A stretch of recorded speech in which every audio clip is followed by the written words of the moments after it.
Years ago, I was watching a photography educator talk and give inspiration, and they were talking about you have to know your why. And I struggled with this because where they were going was pretty heady, and we're saying things like, if you aren't in this strictly to give service to your clients, then you shouldn't be in this. It's all about everybody else, and there's nothing to do with you. And where I struggled with this is, on one hand, I agree, but I kind of go, if we're doing this as a business, isn't that a given?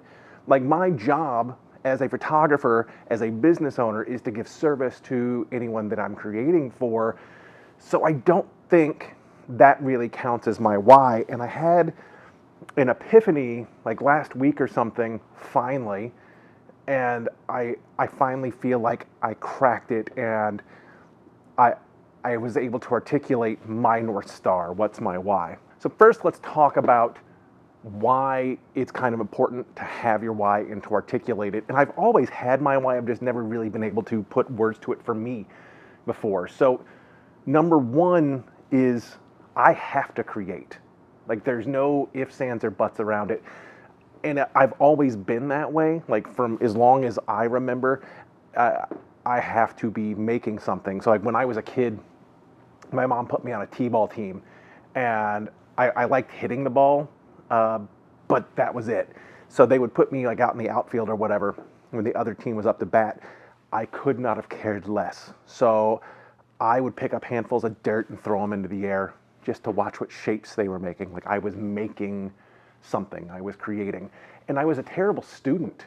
And it's not because I'm stupid, it's because classroom work, I never felt like I was creating. I was doing tasks, but there was nothing to show for it at the end of the day, which is also why I hated being an administrator. It's kind of what drove me out of the theater.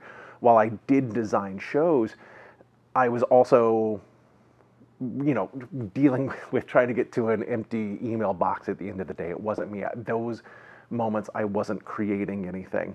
So part of my why, part of my thing, it's why I love doing sound design. It's why I love being a photographer. It's why I love cooking. It's why I love playing music.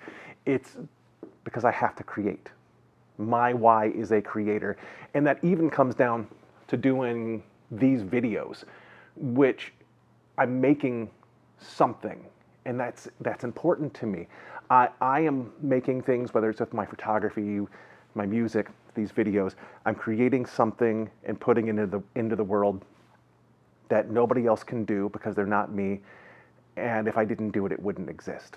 I don't know. Call that legacy, call that a waste of time, call it whatever. I have to be creating. And then the other part of that why, and I know a lot of creatives get very uncomfortable talking about this, is I want to make money. And I know people, you say that and a lot of people go, I can't talk. I want to make money. I'm in business. I don't have another job. This is my job. I create. And I want to make money because I want to give my family the best life that I can possibly give them. I want to provide for my family.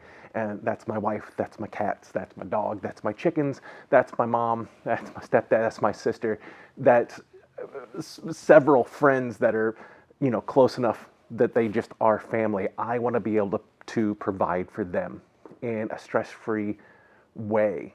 And that's important to me, to make their lives easier.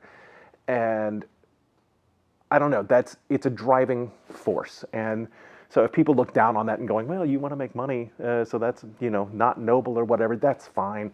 I don't think money inherently makes people bad, right? Like, money's an amplifier. Money doesn't make you good or make you bad.